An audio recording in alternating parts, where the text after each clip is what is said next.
இங்க நம்ம ஹீரோட்ட ஒரு ஜோசியக்காரரு நீ இருக்கிற வீடுனாலதான் உனக்கு கஷ்டம் வந்துட்டே இருக்குன்னு சொல்றாரு. இவனும் வீடை வித்துட்டா பிரச்சனை சரியாயிருமான்னு கேக்குறான். அவரோ அந்த வீடு அவ்வளவு ஈஸியாலாம் உன்னை விட்டுட்டு போகாது, முடிஞ்சா வித்துப்பாருன்னு சொல்றாரு. இவனும் நிறைய பேர்ட்ட கேக்குறான், எல்லாருமே முடியாதுன்னு தான் சொல்றாங்க. இதனால ஒரு சேட்டு கிட்ட போய் எப்படியோ பேரம் பேசி 12 லட்சத்துக்கு அந்த வீடை வித்துறாங்க. அந்த வீட்டு பத்திரத்தை வாங்கின அடுத்த செகண்டே அவர்கிட்ட உள்ள டிவி உடைஞ்சிருது. இவங்க வேமா அங்க இருந்து தப்பிச்சு பைக்ல போகும்போது போற வழியிலே பெட்ரோல் இல்லாம பைக் நின்றுது. அப்போ ஹீரோ ரெஸ்ட் ரூம் போலாம்னு அங்க உள்ள கதவு வழியா உள்ள போறான். சடனா ஒரு போர்ட்டல் ஓபன் ஆகி அவன் வேற இடத்துக்கு போயிடுறான்.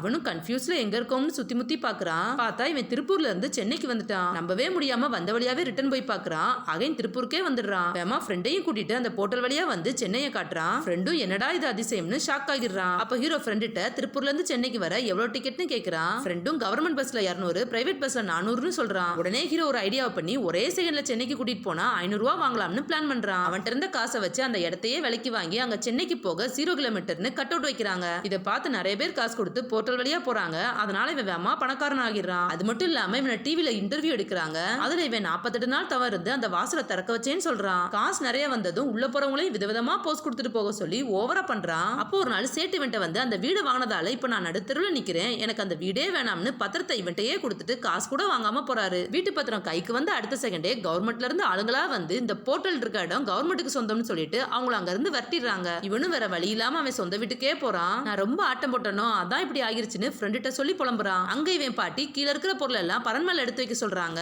ஃப்ரெண்டும் மேல ஏறி பொருள் எல்லாம் வைக்கலாம்னு கதவை திறக்கிறான். அப்போ அங்க இருந்து வெளிச்சம் வரதை பார்த்து ஷாக் ஆகிடுறான். ஹீரோவும் வேமா அதுக்குள்ள போய் பாக்குறான். பார்த்தா அமெரிக்காவுக்கே போயிடுறாங்க. ஃப்ரெண்டும் ஹாப்பியா அமெரிக்காவுக்கு போக எவ்வளவு டிக்கெட்னு சிரிச்சுக்கிட்டே கேக்குறான்.